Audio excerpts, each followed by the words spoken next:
நண்பர்ஸ் நேயர்களுக்கு வணக்கம். ஸோ இந்த வீடியோவில் நம்ம ஐபிஎல் அப்டேட்ஸ் பற்றி தான் பார்க்க போகிறோம். ஸோ ஐபிஎல் அப்டேட்ஸ் அப்படின்னு சொன்னால் நம்ம எல்லாருக்குமே தெரியும். ஸோ நீங்களும் யோசிச்சுட்டு தான் இருப்பீங்க. நீங்கள் இல்லை, நான் உட்பட நம்ம எல்லாரும் அதுக்கு தான் வெயிட் பண்ணிட்டு இருக்கோம். கண்டிப்பாக சொன்னோம். எஸ், மெகா ஆக்ஷன் 2025க்கான ரூல்ஸ் அண்ட் ரெகுலேஷன்ஸ். ஸோ இந்த விஷயம் வந்து இப்போ அறிவிப்பாங்க, அப்போ அறிவிப்பாங்க, நம்மளும் உட்காந்துட்டு தான் இருக்கோம். ஆனால் அவங்க அறிவிக்கிற மாதிரி தெரில. ஆனால் ஜெய்ஷா அவர்கள் சொன்ன விஷயம் பார்த்தீங்கன்னா, கண்டிப்பாக இந்த மந்த் எண்டுக்குள்ளே கண்டிப்பாக அறிவிச்சிருவோம் அப்படின்னு சொல்லியிருக்காங்க. ஸோ ஃபியூ டேஸ் தான் இருக்குது. கண்டிப்பாக அதற்கான அனௌன்ஸ்மெண்ட் கூடிய சீக்கிரம் வந்துடும் நம்புவோம். ஸோ அதற்கு முன்னாடி இப்போ சோஷியல் மீடியாவில் எக்கச்சக்கமான ரூமர்ஸ்ன்னு சொல்கிறதா இல்லை நியூஸ்ன்னு சொல்கிறதான்னு சத்தியமாக எனக்கு தெரியல. ஸோ நிறைய விஷயங்கள் வந்து சோஷியல் மீடியா ஃபுல்லாக வந்துட்டு தான் இருக்குது. ஸோ அதில் எது நம்பகத்தன்மை அதிகமாக இருக்குது, ஸோ இது நடந்தாலும் நடக்கலாம்பான்ற மாதிரி தான் நம்ம பேச போகிறோம். ஸோ இது எல்லாத்தையும் விட நமக்கு தெரிஞ்ச சில அப்டேட்ஸையும் நம்ம நேயர்களுக்கு கொடுக்கணும் தான் இப்போ நம்ம இங்கே வந்திருக்கோம். முதல்ல நம்ம பார்க்க போகிற விஷயம் வந்து ரோஹித் சர்மா. ஸோ ரோஹித் சர்மான்னு சொன்னோன்னா எல்லாருக்குமே அந்த 50 கோடி தான் ஞாபகத்துக்கு வரும்னு நினைக்கிறேன். ஸோ இங்கிட்ட வந்து பார்த்தீங்கன்னா ரோஹித் சர்மா ஃபோட்டோ இருக்கும், இங்கிட்ட பார்த்தீங்கன்னா 50 கோடி போட்டிருக்கும். நடுவில் பார்த்தீங்கன்னா Lucknow super giant and Delhi 2 பேர் லோகம் இருக்கும். ஸோ இதுதான் வந்து எக்கச்சக்க தம்மையெல்லாம் இருக்குது. ஸோ அதோட உண்மைத்தன்மைன்றது எனக்கு தெரிஞ்சு எப்படின்னு தெரியல. அதுலேயும் குறிப்பாக வந்து இந்த மாதிரி விஷயங்கள்லாம் சொல்கிறது யாருன்னு பார்த்தீங்கன்னா, அவரோட பேர், அவரோட சேனல் பேர்லாம் இப்போ ரொம்ப ஃபேமஸாக போயிட்டுருக்கு. ஸோ இதை சொல்லாமல் சொன்னானீங்களே, உனக்கு தான் தெரிலல்ல பேசாத அப்படிம்பீங்க. ஸோ அதற்காக சொல்ல வேண்டியதாக இருக்குது. ஸோ அது வேறு யாருமே இல்லை, ரோஹித் ஜக்லர் தான் அவர். ஸோ ரெவ் ஸ்போர்ட்ஸ் அப்படின்னு போட்டால் நமக்கு எல்லாருக்கும் தெரியும்னு நினைக்கிறேன். ஸோ நமக்கெல்லாம் தெரியுன்றத விட இப்போ எல்லாருக்கும் தெரிஞ்சிருக்கணும் தான் உண்மை. ஸோ அவர் ஏன் இப்படி சொன்னார்னு இப்போ எல்லாருக்கும் புரிஞ்சிருக்கும்னு நினைக்கிறேன். ஸோ அவரோட அந்த ரெவ் ஸ்போர்ட்ஸ் ப்ளஸ் அவரோட நேம் இப்போ வந்து ரொம்ப ஹாட் டாபிக், எல்லாருமே பேசிகிட்டு இருக்காங்க. அவர் வந்து பிளேயர்ஸ் கிட்ட ரொம்ப நெருக்கமாக இருக்காருப்பா, அவர்லாம் டெய்லி ஷேட்லாம் பண்ணுவார் தெரியுமா, அப்போலாம் கூட சில பேர் பேசிகிட்டு இருக்காங்க. ஸோ அவருக்கு தான் கண்டிப்பாக ஃபஸ்ட்டு தெரியும், ஆமாம் அப்படின்ற மாதிரி சொல்லிட்டு இருக்காங்க.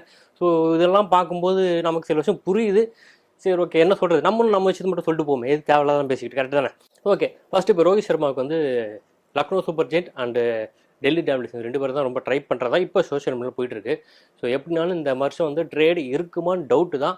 ட்ரேடு வந்து இப்போ மெகா ஆக்ஷனில் அவங்க என்ன ரூல்ஸ் கொண்டு வராங்கன்னு தெரியல. கொண்டு வரும் பட்சத்தில் கண்டிப்பாக எல்லாமே மாறும், தலைகீழாக மாறும். நம்ம இப்போ நினைக்காத கூட அப்போ நடக்கும்ன்றதான் உண்மை. ஏன்னா ஆல்ரெடி எல்லோரும் சொன்ன விஷயங்கள் தான். 2025 வந்து ஐபிஎல் வந்து உண்மையிலே வந்து வேற மாதிரி இருக்க போகுது. ஸோ நீங்கள் எதிர்பாராத நிறைய விஷயம் நடக்க வாய்ப்பு இருக்குன்னு நிறையா பேர் சொல்லியிருந்தாங்க. ஸோ அது முன்னாள் கிரிக்கெட் வீரராக இருக்கட்டும் அண்டு நம்ம பத்திரிகை துறை சார்ந்தவங்களாக இருக்கட்டும், ஸோ இவங்க எல்லாம் சொல்லிட்டு இருக்க விஷயம் அதுதான். ஸோ நம்ம எல்லாரும் அதுக்கு தான் வெயிட் பண்ணிக்கிட்டு இருக்கோம்.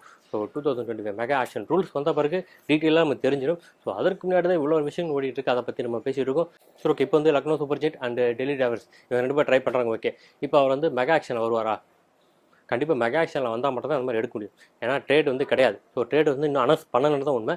பை சான்ஸ் ட்ரேட் அனௌன்ஸ் பண்ணாங்கன்னா அவர் வந்து பேச்சுவார்த்தையில் எங்கே போகிறாங்கன்னு தெரியாது.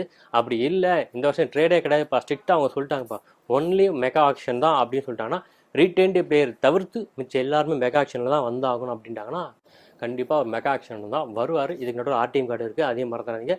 ஸோ அந்த ஆர்டிஎம் கார்டு மும்பைக்கிட்டையும் கண்டிப்பாக இருக்கும். ஸோ இது எல்லாத்தையும் நம்ம யோசிச்சு தான் பேசிகிட்டு இருக்கேன். இருந்தாலும் இப்போ சோஷியல் மீடியாவில் போயிட்டு இருக்கலாம், அந்த ஃபேக்டை சொல்லிக்கிட்டு இருக்கேன். ஸோ அப்படி அவர் வரும் பட்சத்தில் கண்டிப்பாக வந்து 50 கோடி வரைக்கும் அவங்க எடுக்கிறாங்க அப்படின்னா கூட இருக்க சில பேர் யோசிப்பாங்கல்ல, அவங்க அப்போயே 50 கோடி சொன்னாங்க, 30 கோடி தான் வந்திருக்கு, இன்னொரு 10 கோடி அவங்க ஏற்றிடுவோம் அப்படின்னு யோசிக்கலாம்.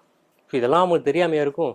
ஸோ இந்த மாதிரி விஷயங்கள்லாம் வந்து வெளி உலகத்துக்கு ரூமராக தான் வருதுன்றதான் என்னோட கருத்து. அதை பற்றி நீங்கள் என்ன நினைக்கிறோம் கண்டிப்பாக அதிகம் கமெண்ட் மென்ஷன் பண்ணுங்கள். ஸோ அதற்கு அடுத்தபடியாக நம்ம ஜிந்தா அக்கா வந்து ஒரு பெரிய இஷ்யூவில் வந்து மாட்டியிருந்தாங்க. அது தெரியும், அவங்க நடுவில் நடக்கிற கேஸு அதெல்லாம் எல்லாருமே தெரிஞ்சிருக்கும்னு நினைக்கிறேன். ஸோ அது வந்து நிரூபிக்கப்படும் பட்சத்தில் வந்து ஓனர் வந்து ஐபிஎலுக்கு களங்கம் ஏற்படுத்தும் மாதிரி எதாவது நடந்தாங்கன்னா அவங்க கண்டிப்பாக அவங்களுக்கு ஆக்ஷன் எடுக்கணும்னு சொல்லியிருக்காங்க. ஸோ அதை வெயிட் பண்ணி தான் பார்க்கணும். அதுக்கு முன்னாடி அவங்களே பேசி சும்மா முடிச்சிருவாங்கன்னு தான் நம்புவோம். ஸோ அதற்கடுத்து வந்து பார்த்திங்கன்னா, இப்போ ரீசெண்டாக வந்து நம்ம ஷிகர் தவான் அவர்கள் வந்து ரிட்டர்மெண்ட் அறிவிச்சிருந்தார். நம்ம எல்லாம் தெரிஞ்ச விஷயம் தான்.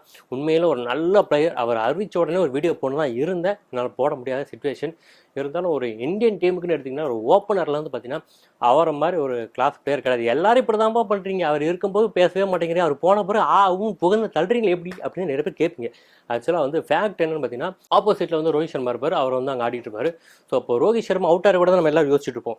அதுக்கடுத்து விராட் கோலி வரும்போது விராட் கோலி அவுட் ஆகிற கூட நம்ம யோசிச்சுட்டு இருப்போம். ஆனால் இந்த சைடு வந்துட்டு அப்பாடா நம்ம ஷிகர் தான் பேட்டிங்ப்பா, ஒன்றும் பிரச்சனை இல்லைப்பா, அந்த மாதிரி தான் எல்லாரும் மைண்ட் செட்டில் இருந்துச்சு.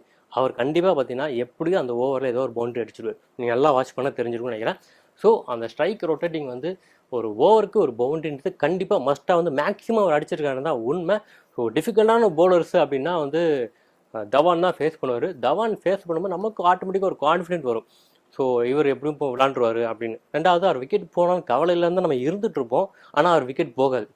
அதுதான் வந்து மஸ்ட்டு. ஒரு சில முக்கியமான மேட்சஸில் மட்டும்தான் அவரோட விக்கெட் விழும்போது நம்ம யோசிச்சுருப்போம்.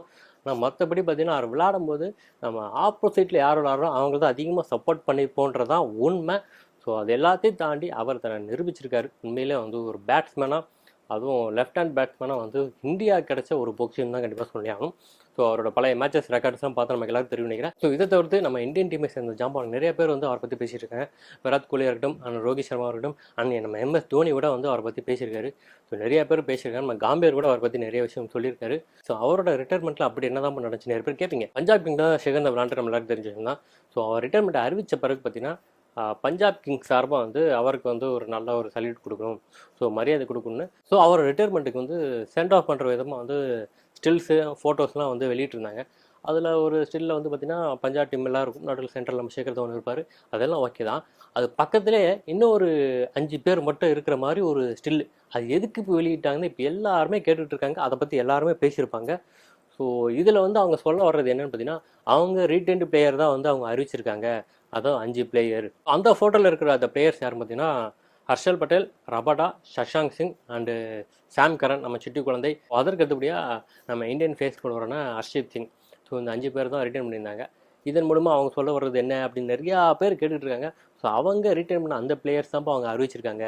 ஸோ தனியாக போட்டு தனியாக வாழ்த்துக்கள் தெரிவிக்கிறாங்கன்ற மாதிரி நிறைய பேர் பேசிகிட்டு இருக்காங்க. ஸோ இன்னும் சில பேர் சொல்கிற விஷயம் என்ன பார்த்தீங்கன்னா, நீங்கள் நல்லா வாட்ச் பண்ணிங்கன்னா தெரியும், அதில் 2 இந்தியன் பிளேயர் இருப்பாங்க, 2 ஃபாரின் பிளேயர்ஸ் இருப்பாங்க, அதற்கடுத்தபடியாக 1 அன்கேப்டு பிளேயர் இருப்பாங்க. ஸோ நீ இதை பார்த்தாலே வந்து இதான் rules and regulations. So BCCI வந்து மேக்ஸிமம் அவங்கள்ட்ட பேசியிருக்கு. ஸோ அதை வச்சு தான் அவங்க வந்து போஸ்டர் விட்டுருக்காங்க அப்படின்னு நிறையா பேர் பேசிகிட்டு இருக்காங்க. ஆக்சுவலாக வந்து இதுவும் வந்து ஏற்றுக்கிற மாதிரி தான் இருக்குது. நம்ம வெயிட் பண்ணி தான் பார்க்கணும். நம்ம அன்கேப்டு பிளேயர் கண்டிப்பாக லிஸ்ட்டில் இருப்பாங்கன்னு சொல்லியிருந்தோம். ஸோ இதற்கேற்ற மாதிரி தான் அவங்களும் வந்து ஃபோட்டோஸ் வந்து வெளியிட்டிருக்காங்கன்னு தான் கண்டிப்பாக சொல்கிறோம். ஸோ வெயிட் பண்ணி பார்ப்போம். இதற்கு அடுத்தபடியாக நம்ம டெல்லி பார்த்திங்கன்னா எல்லாராலும் பேசக்கூடிய ஒரு டீமாக தான் இருக்குது. ஸோ ஆல்ரெடி சொல்லியிருந்தோம், ஸோ ரோஹித் சர்மா வந்து அவங்க தான் வாங்க போகிறாங்க அப்படின்னு. ஸோ அதற்கு அடுத்தபடியாக பார்த்திங்கன்னா டெல்லி வந்து டோட்டலாகவே தங்களோட டீமை வந்து டெமாலிஷ் பண்ண போகிறாங்க, டோட்டலாக மாற்ற போகிறாங்க அப்படின்னு நிறைய பேர் பேசியிருந்தாங்க. ஸோ அதற்கு ஹெட் கோச்சாக யார் வருவார் அப்படின்னு பார்த்தீங்கன்னா நிறைய பேர் யுவராஜ் சிங்கோட ஃபோட்டோ போட்டுருந்தாங்க. ஏன்னா பார்த்துட்டு இவர் எங்கேருந்து இப்போ இங்கே வந்தார், நம்ம லாஸ்ட் வீடியோவில் வந்து குஜராத்துக்கு தான் அவர் போவார்னு பேசிகிட்டு இருக்கோம். ஆனால் இப்போ வந்து பார்த்திங்கன்னா வந்து இல்லை அவர் குஜராத்லாம் போகல, அவர் வந்து ஃபுல் அண்ட் ஃபுல் டெல்லி தான் கான்சன்ட்ரேட் பண்ணுறாரு. ஸோ ரிக்கி பாண்டிங் அவர் வந்து பதவிக்காலம் முடிஞ்ச பிறகு ஸோ கங்குலி தான் வந்து அந்த பதவி வரப்போகிறாரு. கங்குலி பதவி வரப்போகிறன்னு என்னப்பா சொல்கிறேன் எப்படி கேட்பீங்க.